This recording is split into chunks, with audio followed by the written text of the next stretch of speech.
उसकी आवाज लोगों का ध्यान खींच तो रही है। कुछ उसके ट्रक तक आकर रेट्स पढ़कर लौट रहे हैं, तो कुछ सिर्फ एक प्लेट लेकर उसमें से पूरे परिवार का स्वाद निपटा रहे हैं। खैर, मायूस सा शिवम आवाजें लगाते हुए कब दोपहर से शाम कर बैठा उसे पता ही नहीं चला। एक और दिन निकल गया और आज भी गल्ले में कुछ कम ही कमाई चमक रही है। पैसों को गिनकर अपनी जेब में डालते हुए उसने अपने साथ काम करने वाले अमन पाजी को ट्रक बंद कर आगे बढ़ाने को कहा। आज घर में शादी है तो थोड़ा जल्दी जाना है। पाजी ने हाँ में सर हिलाया और जब तक वो बाकी सामान पैक करने में जुट गए, शिवम फोल्डिंग कुर्सियां उठाने लगा। अपनी धुन में मगन वो कुर्सियां बटोर ही रहा है कि उसे कुछ आभास हुआ। थोड़ा सकपकाकर डरते हुए जैसे ही उसने नजर उठाकर सामने देखा तो दूर खड़े दो आदमी उसे दिखाई दिए जो उसे ही घूरे जा रहे हैं। सूट बूट से लेस वो दोनों एक टक उसे ही देखे जा रहे हैं। शिवम ने नजर घुमाकर इधर उधर देखा और वापस उन दोनों की तरफ देखा। उसके चेहरे से साफ था कि उसे समझ आ गया है आखिर मामला है क्या। पहले तो वो थोड़ा हड़बड़ाया और फिर जल्दी जल्दी में कुर्सियां ट्रक के अंदर पटक कर चाबी पाजी की तरफ फेंक कर फुर्ती में वहां से निकल गया। पहले तो तेजी से चलने लगा, लेकिन फिर जैसे ही उसने नजर घुमाकर देखा तो उसके होश उड़ गए। वो दोनों उसका पीछा कर रहे हैं। उसकी सांसें बढ़ गई और अब उसकी रफ्तार में और तेजी आने लगी। चलते हुए एक गली में मुड़ा, फिर दूसरी और तीसरी। चलते हुए उसने वापस पलट कर देखा इस उम्मीद में कि शायद वो जा चुके होंगे, लेकिन एक पत्थर उसके पैर में ऐसा फंसा कि वो डगमगा गया और मुंह के बल गिर पड़ा। बेतहाशा हालत में उसने उठने के लिए अपना हाथ जमीन पर कसा और जैसे ही उठकर खड़ा हुआ कि सामने से तेज रोशनी ने उसकी आंखें चकाचौंध कर दी। रोशनी से चुंधियाई हुई आंखों को बचाते हुए हाथ को हटाकर उसने सामने नजर मारी तो एक बड़ी सी बेंटले कार को खड़ा पाया और उसके पांव मानो जम से गए। उसके कानों के पास से बहती हुई सनसनाती हवा ने जैसे उसके रोम रोम को चौकन्ना कर दिया। जिन अतीत के पन्नों को फाड़ कर वो कब का जलाकर राख कर चुका था, वो आज फिर उसके सामने खुलकर उड़ रहे हैं। अब फिर उस कार का दरवाजा खुला जिसमें से एक आदमी निकलकर उसकी तरफ चलकर आया। जिस किस्से को पिछले 15 साल से वो रोज थोड़ा थोड़ा करके भुला रहा था, वो आज उसके सामने उसकी आंखों में आंखें डाले खड़ा मुस्कुरा रहा है। शिवम इस आदमी को पहचानता था। शिवम के सामने खड़े 58 वर्षीय आदमी के चेहरे में और हाव भाव में ज्यादा कोई बदलाव नहीं हुआ है। शिवम उसकी तरफ देखता है और मुड़कर जाने को हुआ कि वो दो आदमी भी जो उसका पीछा कर रहे थे उसके सामने खड़े हो गए। वो उन्हें मार गिराना चाहता था, लेकिन उसने अपना गुस्सा दबाया। हालांकि शिवम टेंशन में था, लेकिन उसको वो दिखाना नहीं चाहता था। शिवम उन आदमियों को अपने सामने से हटाते हुए जाकर उस कार में बैठ गया। अंदर एक अजीब सी कशमकश का माहौल था। शिवम ने उस आदमी से पूछा, आप लोगों ने मुझे ढूंढा कैसे? एक तीखी मुस्कान के साथ उस आदमी ने जवाब दिया, आपसे बेहतर कौन जानता है कि हम जिसे ढूंढना चाहें उसे पाताल लोक से भी खींच निकालें। फिर आप तो यहां दिल्ली में ही मिल गए। क्यों? सही कहा ना मैंने मिस्टर शिवम शाह? शिवम के चेहरे पर बेचैनी का माहौल छा गया जैसे ही उसने तेजी में कह डाला, मेरा नाम शिवम शाह नहीं, शिवम गांधी है। हमें फर्क नहीं पड़ता, लेकिन हमें जो चाहिए वो तो आपसे ही मिलेगा। अब चाहे आप शाह रहें या गांधी बनकर घूमें। और मैं भी आपसे कह चुका हूं, अच्छे से समझा चुका हूं कि जो आपको मुझसे चाहिए वो मैं आपको नहीं दे सकता।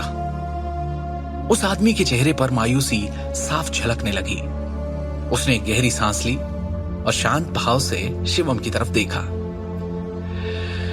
तो मैं ये मान लूं कि आप सच में सर यानी अपने दादाजी का इनविटेशन ठुकरा रहे हैं?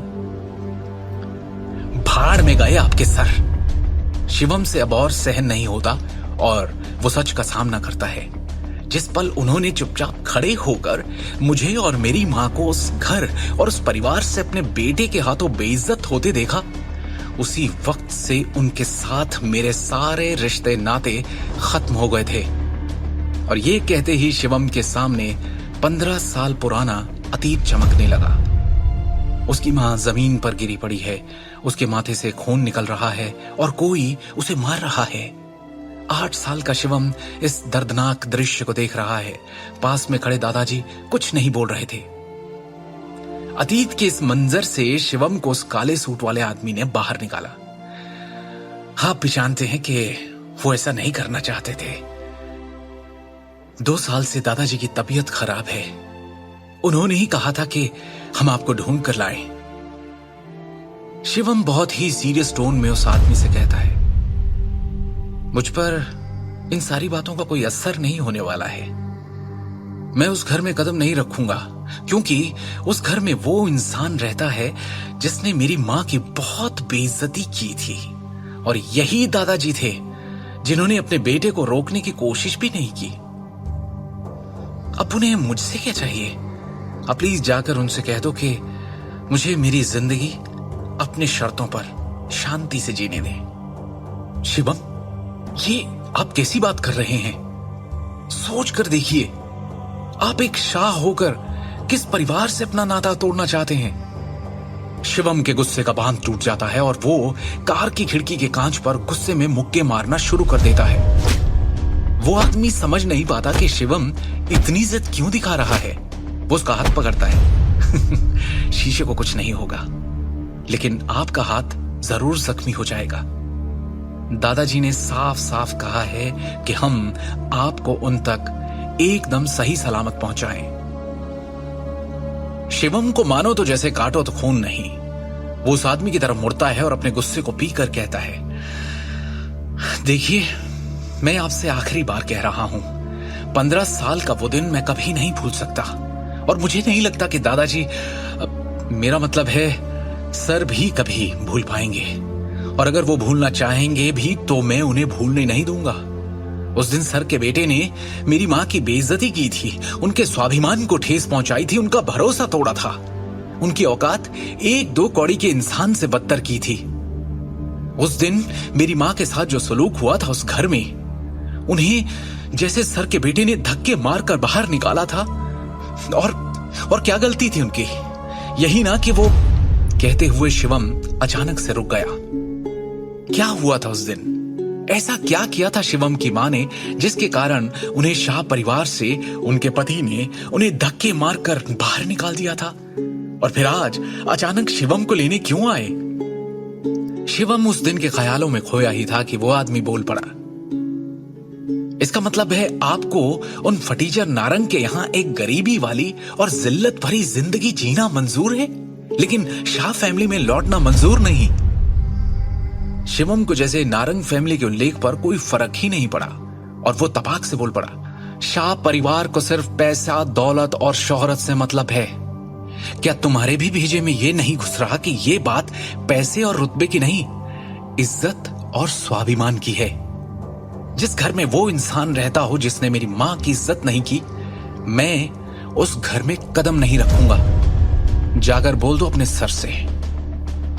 गुस्से में उसने दरवाजा पीटना शुरू कर दिया और कहा, दरवाजा खुलवाइए और मुझे जाने दीजिए। ये कहते हुए शिवम मुड़ता है और कार के दरवाजे को एक जोर का धक्का देता है, जिससे दरवाजा एकदम से खुल जाता है और वो हड़बड़ाता हुआ बाहर की तरफ जमीन पर जा गिरता है। गाड़ी रफ्तार में चल रही थी।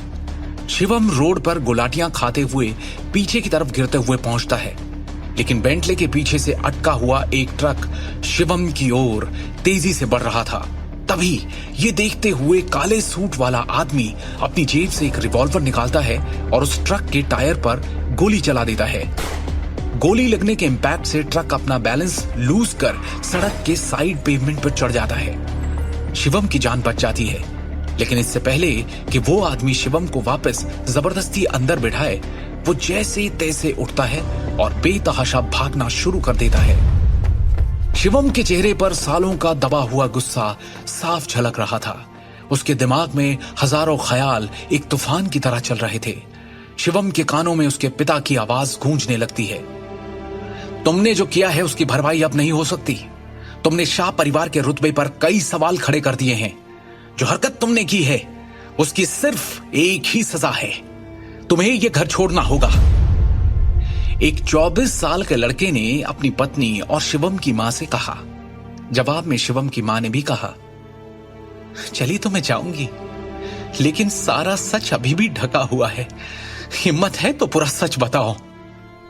ये कहते ही उस लड़के ने उस लड़की को एक जोरदार थप्पड़ रसीद कर दिया, जिसकी मार से वो नीचे गिर पड़ी और उसके माथे से खून निकलने लगा था।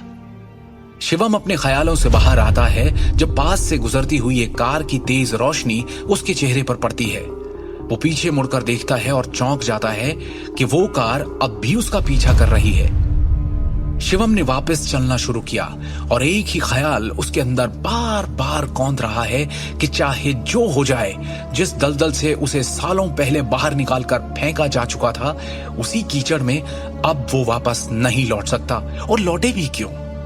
क्योंकि वो जिस कारण से शिवम को वापस अपने पास बुलाना चाहते हैं, वो उसके दिमाग में दूर दूर तक नहीं है। उसके दिमाग में तो कुछ और ही है जो वो वापस जाकर पूरा नहीं कर सकता। अचानक उसके चेहरे पर दर्द और बेबसी के भाव उजागर हो चले, जैसे कि उसके पीछे वो कार नहीं बल्कि एक भयानक और दिल दहला देने वाली याद थी, जिससे वो जितना हो सके दूर जाना चाहता था। एक कड़वी सी मुस्कुराहट उसके चेहरे को छूकर निकल जाती है और वो घृणा से कहता है, शाह फैमिली। मालूम तो था उसे कि ये लोग उसे एक ना एक दिन ढूंढ ही निकालेंगे, लेकिन इतनी जल्दी ये उसने सपने में भी नहीं सोचा था। उसी कड़वे सपने से दूर जाते हुए वो इधर उधर देखने लगता है कि कोई टैक्सी या कैब मिले और वो उसमें बैठकर इन लोगों से दूर, बहुत दूर निकल जाए। जाने कितने ही ऑटो टैक्सी रोकने की कोशिश की, लेकिन इस वक्त रोहिणी तक का सफर कहां मिलता उसे इतनी आसानी से। अपनी हर कोशिश में असफल हो उसने अचानक मुड़कर देखा, और ये क्या, वो कार अब भी उसके पीछे है। शिवम अचानक रुक जाता है और गुस्से में उस कार को देखने लगता है। शिवम के सब्र का बांध अब टूटने को था। जो करने से वो अपने आप को रोक रहा था, उसके लिए उसके हाथ मचल रहे थे। वो खुद को समझा ही रहा था कि वो गाड़ी स्टार्ट हुई और तेजी से उसके सामने आ रुकी। शिवम उनके सामने डटकर खड़ा रहा, लेकिन उन आदमियों ने जबरदस्ती पकड़कर उसे कार के अंदर घसीटा, दरवाजा बंद किया और तेजी से कार वहां से निकल गई। अब क्या करेगा शिवम? क्यों बैठा है कार के अंदर? कौन है ये लोग और वो क्यों शिवम को शाह फैमिली में वापस लाना चाहते हैं? क्या शिवम वापस लौटेगा उन अतीत के सायों के बीच? क्या हुआ था 15 साल पहले जो शिवम और उसकी मां को यूं जलील किया गया था? क्या है शिवम की सच्चाई? कौन है वो? आगे की कहानी जानने के लिए सुनते रहिए शिवम द हिडन वॉरियर।